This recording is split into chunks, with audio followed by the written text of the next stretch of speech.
Hello, my name is Mike Brown, and I'm going to be talking to you today about Pangalactic Wargame. That's its working title.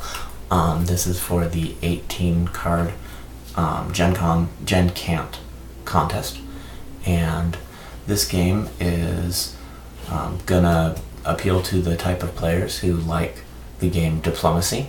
I basically tried to make a more interesting and rules-light version of that game.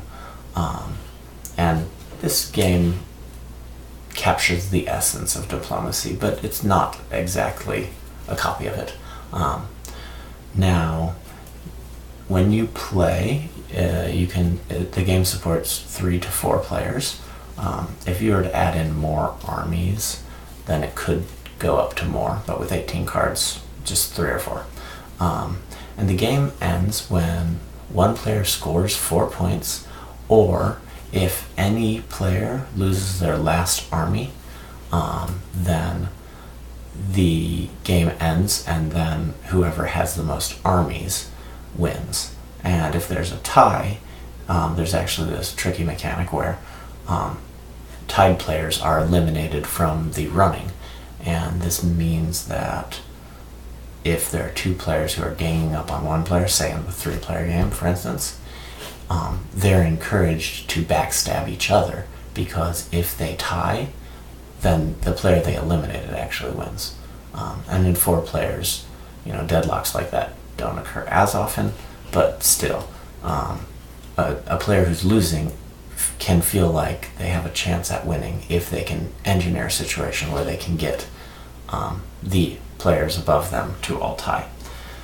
So now, as you're playing the game, players take and lay down their cards. They lay them face down, but I'm going to lay them face up just so that it's easier.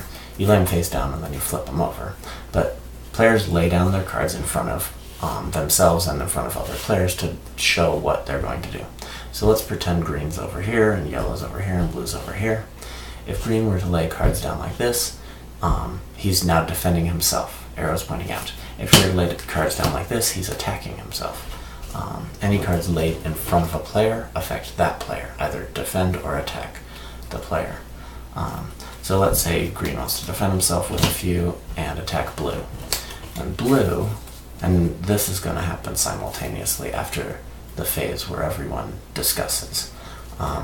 The Diplomacy phase is just going to take place, and then once a player is done with it, then that player starts laying down their cards, And during it, people can be like, well, I'm going to defend you.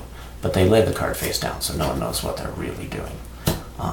And so, let's say blue attacks green, and blue defends himself a little bit, and then blue defends yellow because they have an alliance, who knows. And then yellow would defend himself, because he thought green was going to attack, and he's going to attack green. And then secretly he's attacking blue as well, because he doesn't know whether this was an attack or not. So players lay down all their cards, and then once they're done, then you flip them all up and you resolve combat. Now you notice every card has statistics: 3 attack, 2 defense.